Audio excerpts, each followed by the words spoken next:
பாருங்கள், இந்த ஸ்க்ராட்ச் இருக்குது பாருங்கள். இங்கே இந்த ஸ்க்ராட்ச் பாருங்கள், பெயிண்ட் இதாகிடுச்சு அப்படி பாருங்கள். அப்புறம் இது இருக்குது.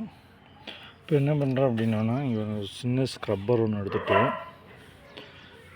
டிஷ்வாஷிங் லிக்விட் இருந்தால் கூட போதும். அது கொஞ்சம் நினச்சிட்டு லைட்டாக நினச்சி வச்சுட்டோம் முதலே ஆல்ரெடி வச்சுட்டு இங்கே பாருங்கள்.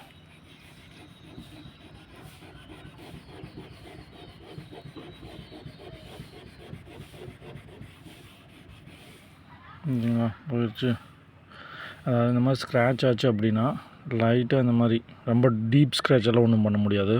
லைட் ஸ்க்ராட்ச் பக்கத்து வண்டியில் உரசிடுச்சு அந்த மாதிரினா இந்த மாதிரி நீங்கள் பண்ணிங்கன்னா ரிமூவ் பண்ணிக்கலாம். இதுக்காக நம்ம பாடி ஷாப்பெல்லாம் கொண்டு போய் விட வேண்டியதில்லை.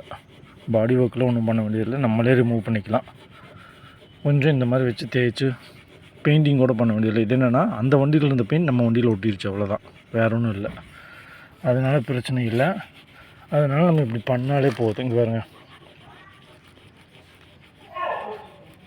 தெரியுங்களா? இப்படி பண்ணாலே போதும். அவ்வளோதான்.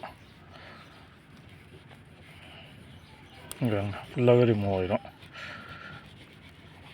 சாஃப்ட் ஸ்க்ரப்பர் தான் எடுக்கணும். இன்னொன்று இந்த ஸ்க்ரப்பர் எடுத்துடாதீங்க, ஸ்டீல் ஸ்க்ரப்பர் எடுக்கக்கூடாது. சாஃப்டாக இருக்கிற ஸ்க்ரப்பர் எடுத்து பண்ணிட்டீங்கன்னா மேலே நம்ம ஸ்க்ராட்ச் பண்ண மாட்டோம். இல்லாட்டி அந்த ஸ்க்ரப்பரே ஸ்க்ராட்ச் பண்ணி விட்ருவீங்க எக்ஸ்ட்ராவாக.